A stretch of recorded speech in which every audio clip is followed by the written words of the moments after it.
And Miami Community News and our show here, thanks to the Millers in the Know. Happy New Year to all of you. Hopefully you had a great holiday season, great Hanukkah season, and now we're moving forward into 2024 in a very positive way, as we always are. And we are ultimately honored here today to have Herman Lindsay with us from the Witness to Innocence Project. I met Mr. Lindsay up in Tampa when we were both doing some work with our public defenders who do great service around the state of Florida. Mr. Lindsay, I wanted you to come to speak to our audience here at the Miami Community News and beyond, because you're one of my heroes and heroes of people here across the state of Florida, because of what you have endured and what you are trying to do with your life to make sure that other people are not in the same situation that you were in. To educate you, Mr. Lindsay spent 3 years on death row here in the state of Florida before his conviction was overturned by the Florida Supreme Court unanimously, I might say, 9-0. And Herman, your life completely changed in 2006 when you were taken into custody. But tell us what you were ultimately charged with, something that was a crime, an unfortunate murder that happened in Fort Lauderdale back in 1994. Yes, I was actually charged with first-degree premeditated murder, first-degree felony murder, and the case had actually happened in Sunrise on Fort Lauderdale near Fort Lauderdale Beach in 1994, and 12 years went by, and all of a sudden I was arrested and charged with it. A person went inside a pawn shop there at that time, 12 years before you were taken into custody. And unfortunately, this pawn shop owner lost their life. What was the connection to you that the police and ultimately the prosecutor in Broward County, Mr. Satz at the time, alleged that you had committed this crime? Actually, in 1994, when they initiated the first investigation, I wasn't a suspect. I never was a suspect. I was asked to be questioned because they felt like my godbrother was involved in that. I might have some information to help them link my godbrother to the scene or whatever. And but I wasn't never a suspect. Mm-hmm. So what happened 12 years or during that process? I presume you went on with your life, that you know, this was not something that you thought about on a daily basis, and all of that took a rapid U-turn.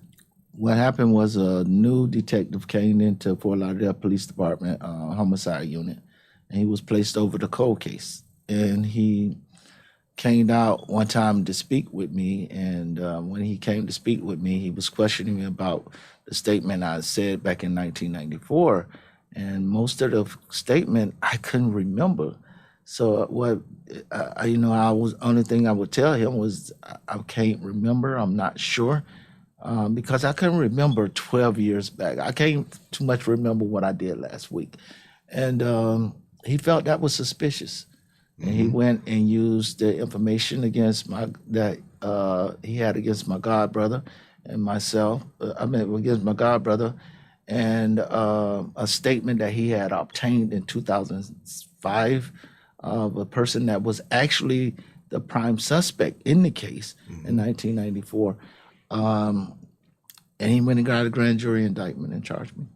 Okay. There's no DNA evidence or any of those types of things. This was based primarily on statements and the investigation of this detective, correct? Yes. Okay.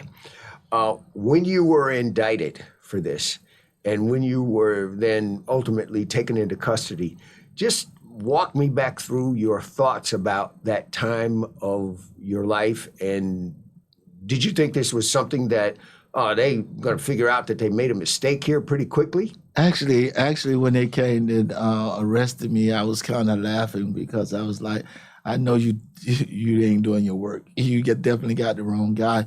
And I went to the county jail. I thought that, the state has 45 days to file charges, that, the charges would be dismissed after 45 days. But apparently they arranged me and appointed me to attorneys At that time, I didn't understand why I received two attorneys, but when the attorney came to see me, they was also seeking death.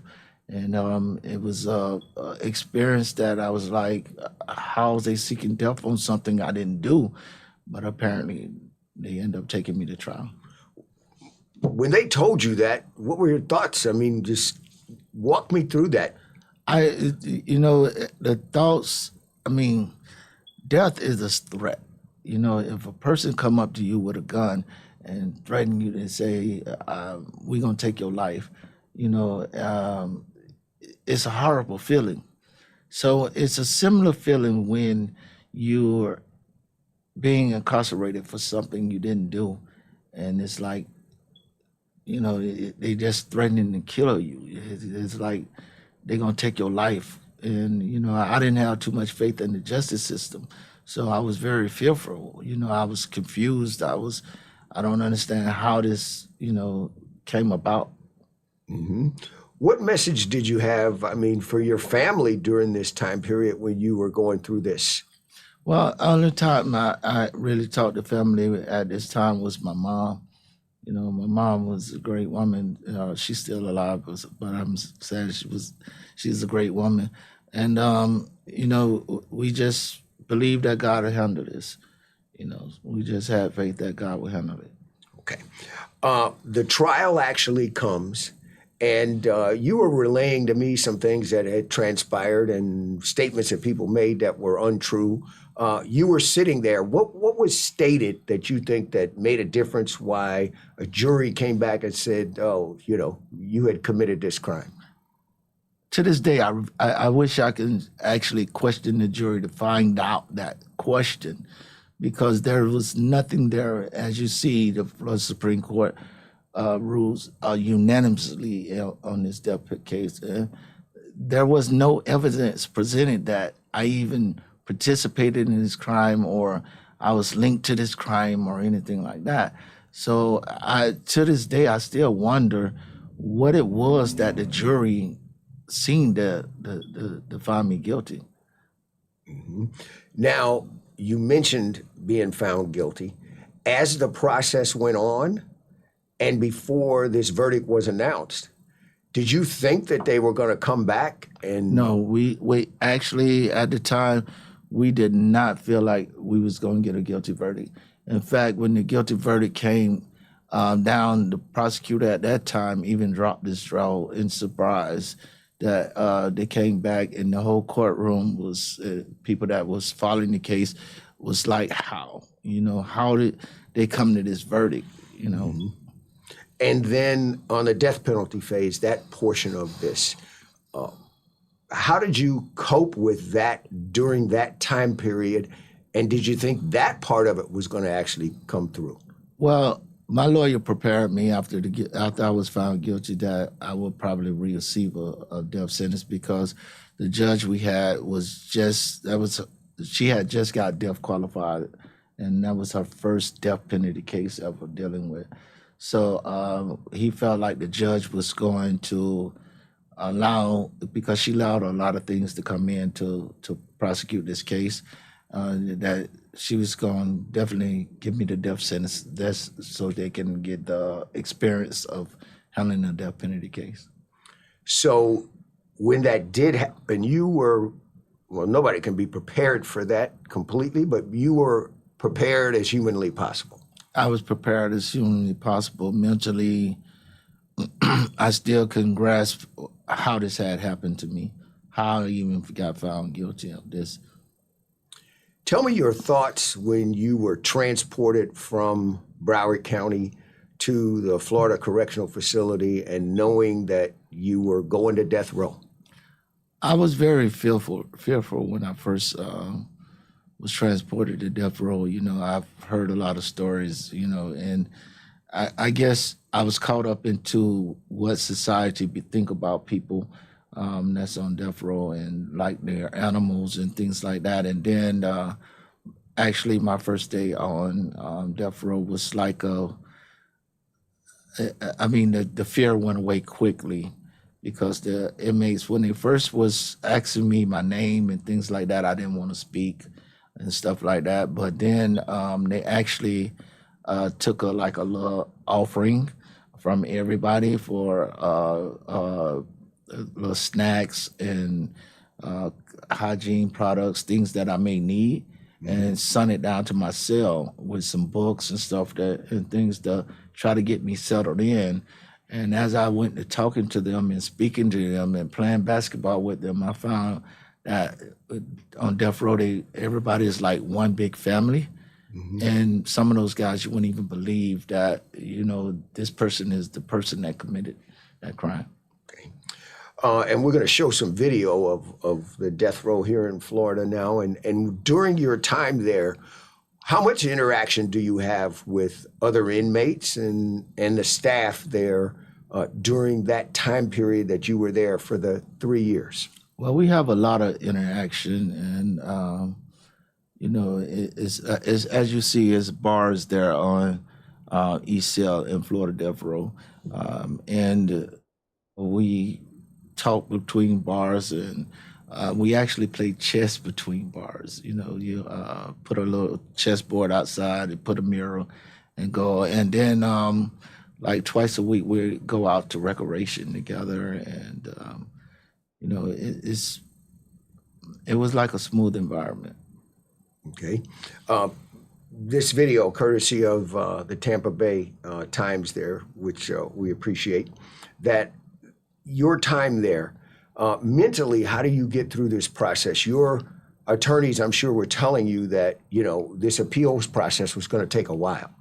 Well, mentally, I don't understand how I was prepared. I don't think I ever got prepared my time on death row, because the same justice system that just convicted me, I didn't have faith that they would free me.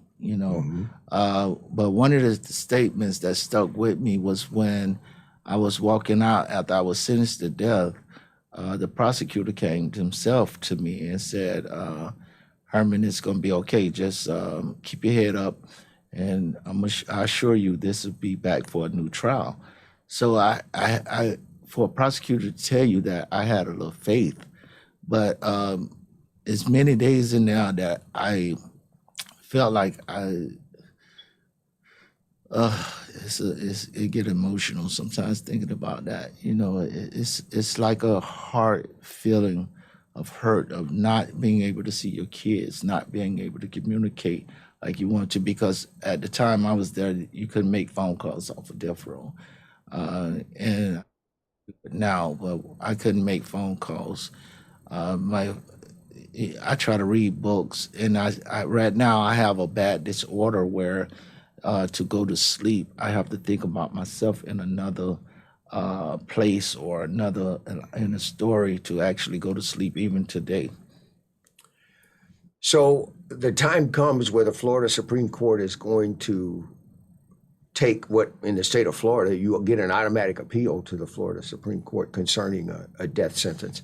And they came back and said 9-0 that there's no way that you should have been convicted of this crime, and you were exonerated. Tell me how you found out and what your emotions were at that moment. I see a smile on your face as you remember and recall those moments. Yeah, because the time I found out was a very kind of like special moment, because I used to have to see the psychologist, and the psychologist and lieutenant came to my cell, and they was like, they had this paper in their hand, and they said, "We have to take your TV." And I know when you take a TV, it means you have a DR, or something, a disciplinary report. And I was like, "Why? I didn't get a DR. I didn't do nothing. What are you taking my TV for?" He was like, "Well, that is not what this paper is saying. So we have to take you, according to this paper, we have to take you." And so we was like, they kept going on and on with it. And I'm like, "Man, why? Lieutenant, you got to do something, man. I didn't do anything." And then once they felt they got me to that point that, I was like really into it, they said, "Here, you read the paper." And when I looked at it and read the paper, I just dropped to my knees and started crying. It's like, I was so happy to see the Florida Supreme Court decision. You didn't need a TV because you weren't going to be there to watch it. Right, correct. All right, good. Now, from that moment, how long did it take before you were actually released? Well, once they made a decision, that was, I think, July 14th. The state has 14 days or something like that to appeal the Florida Supreme decision. And the states, I don't understand why the prosecutors do what they do, but in most cases, they let the time elapse and then say they don't want to challenge it instead of the next day or the same day. So I had to wait till July 28th, 14 more days before I was released. Okay. And you walked out, and I imagine you feel like you got your life back in so many ways. Yeah, pretty much. Now you've been doing an incredible job trying to prevent young people from being in the justice system in the first place. And all that you've done, and I heard you speak to the public defenders across the state of Florida, the Witness to Innocence project that you founded. Tell us about your work. I don't think there's anybody more committed to what we're doing and what you're trying to do because of your experiences and all that you bring to this. So tell me about the great work you're doing, not just here in the state of Florida, but across the country. Well, Witness Innocent, I wasn't the one that founded it. It was founded by Sister Helen Perdue and death row exoneree Ray Crone. Ray Crone and a couple of other exonerees ended up taking it over to get us where we are today.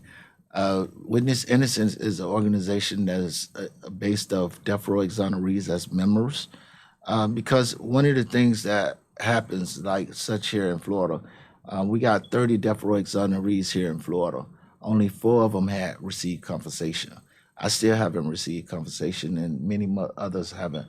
And so what Witness Innocence tries to do is try to help us with our rehabilitating back in life and having a family support. What I mean by that is that, for instance, it was troublesome trying to get a job because that murder stays on my background check. Even today, if you do a background check, that murder still comes up. So it hindered me from getting jobs. But Witness Innocent, what we do, we offer exonerees honorarium for going out when they go out and speak. When somebody requests them, they go out and speak, or whether they're doing a news interview or just a student interview. You know, some students call us for a special report, and we pay them an honorarium, and that's a way of trying to help them with some type of income. Right. We also have what was called emergency funds, so that if they lights are off or something, or they need a place to stay, we can accommodate that. And we try to offer peer counseling, a network of peer counseling, which we have a town hall thing. I'm the executive director of the organization, and we are a national organization, so I have to travel a whole lot because I deal with a lot of different states. I have to deal with not only Florida, but I deal with Oklahoma, Louisiana. You know, we deal with a lot of different states, sending exonerees there, because having exonerees speaking is a powerful impact. I can have you go and speak to the legislation or speak to people about the death penalty and the harm and of killing an innocent person, and they will listen to you, but it's not impactful. So if you take a death row exoneree and you take them to that same speaking event, it'll be very impactful. So our organization tries to find a means to find funding from individuals and different places to try to accommodate to help the exonerees out through their time. Okay. Where are you, since you mentioned it, in terms of being compensated by the state of Florida for being on death row when you didn't commit this crime? I will not get compensated. Okay. In fact, when I first got home, it was they had the Clean Hands Act bill in, and we tried to get it removed. We got partially removed, and to this day, and in fact, Senator Bradley has Rep. Karsha introduced a bill that would have been perfect for people who's should receive compensation from being wrongfully convicted. However, it was amended and changed, so it's very difficult to get compensation here in the state of Florida. In fact, one of the prongs to get compensated here in the state of Florida, you would have to actually petition the court and have a mini trial or something to prove that you was actual innocent.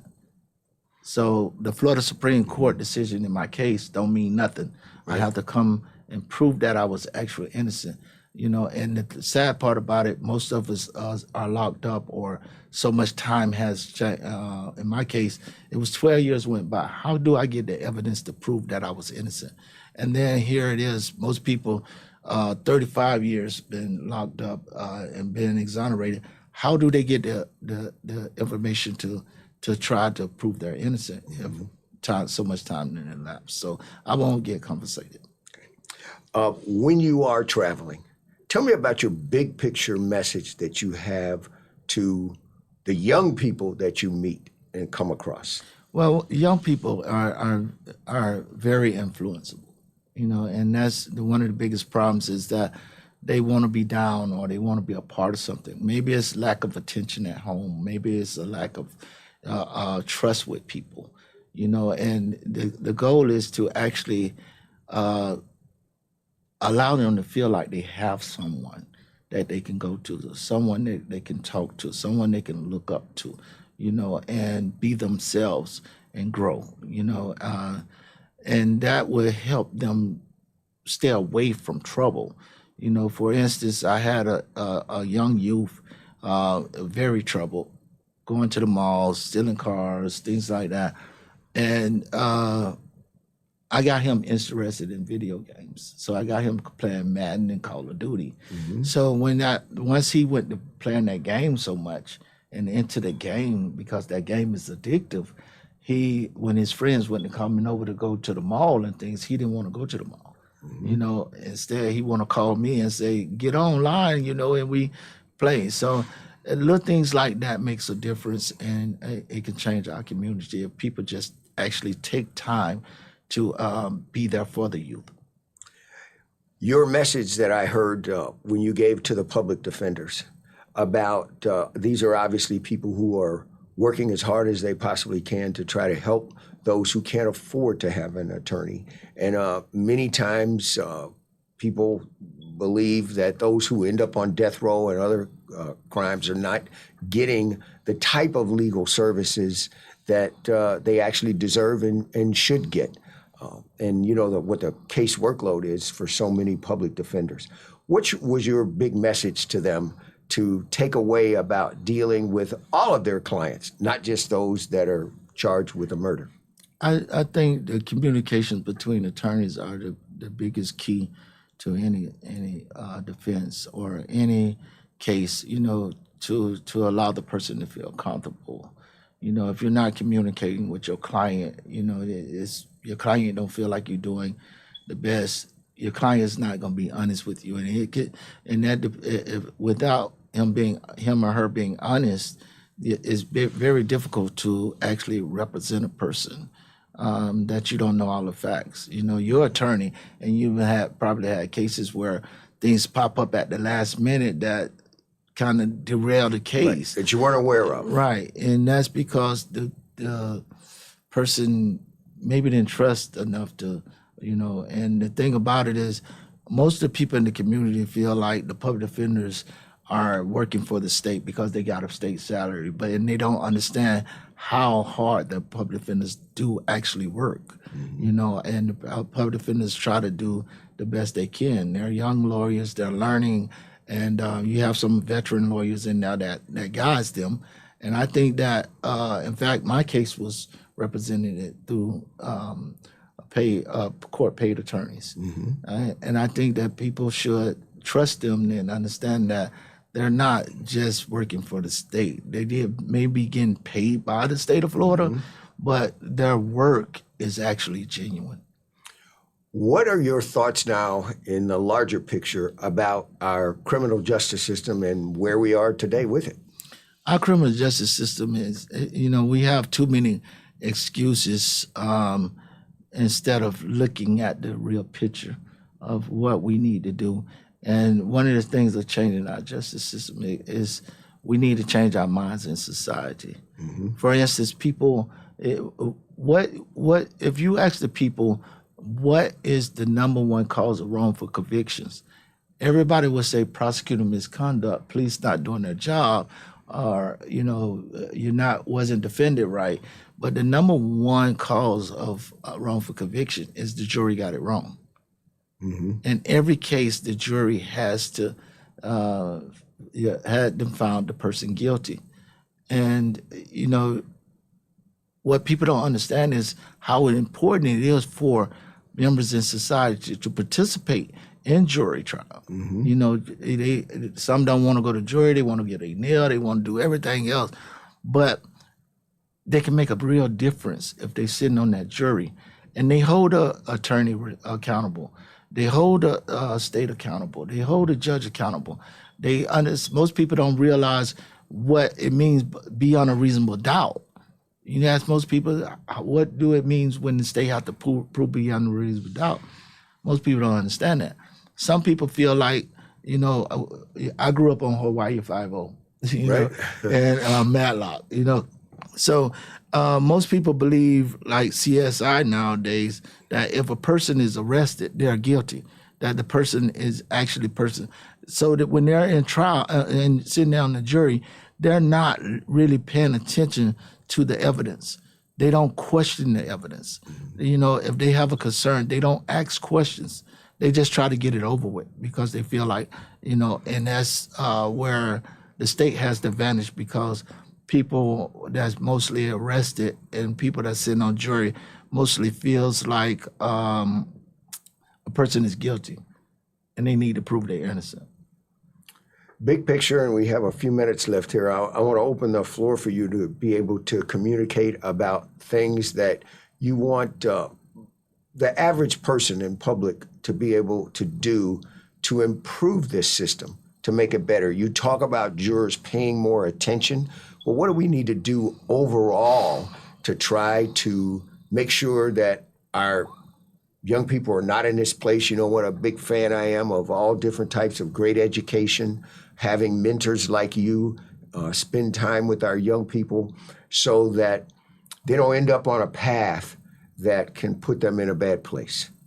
Well, the thing about it, when I was a youth, I was selling drugs, and I felt like that's the only thing I can do, And my mind was, I wanted to get my mom out of the place we was living and things like that. And I was taught that because what I was looking at in the streets. But no adult came along and taught me that, hey, you can do this, but let's get a job. Let me teach you about credit and how important credit would be. Let me teach you how to budget, and find something that you're interested in to pursue to be a career. For the youth, it's very simple. It's very simple to get our youth off the streets. Our youth always has someone in that family that they look up to. Someone in that family they look up to. And if that person you see that youth is going astray, if that person can step up and kind of pull him back, it'll work. Because some of them rebel against their parents. Right. So it may be an uncle that they look up to. We need to take time out for our youth, and nobody is taking time out for our youth. Most of our youth are actually raising themselves, and that's why they get that I don't care, because they feel like they're alone. They feel like only thing they can do is this. They feel like they're worthless. So their insecurity is really very, very low, So we need to uplift that, and we can uplift that by, if we see a child troubled in school, if we take time out to see what that child like to do, or see what that child actually talent is, and try to push him and connect him into that field, that talent, you'll see a big change. Because once you go to, like for instance, for me, once I went to learning computers, I felt like I was better than the guys I was with. And I didn't want to be with them no more. I wanted to learn more and more. So I began to educate myself. I went to my bachelor for legal studies because I like law. I wanted to understand what I was talking about. Unfortunately, I don't have my rights back, and I hope that I get my rights back. But let's take time Herman, out. we want to put up your website here so that we're able to, people are able to get in touch with you and the organization. Tell us the website there to find you. witnessinnocent.org. And we'll love, you can go on there and you can find many stories about death row exonerees, about the things that we do. If you need a speaker for an event, you want to exonerate there, hey, we can help you with make that accommodation. Well, from the legal community here in South Florida and our entire community, we want to give you a big hug, big love, and embrace you for what you unfortunately and unfairly experienced.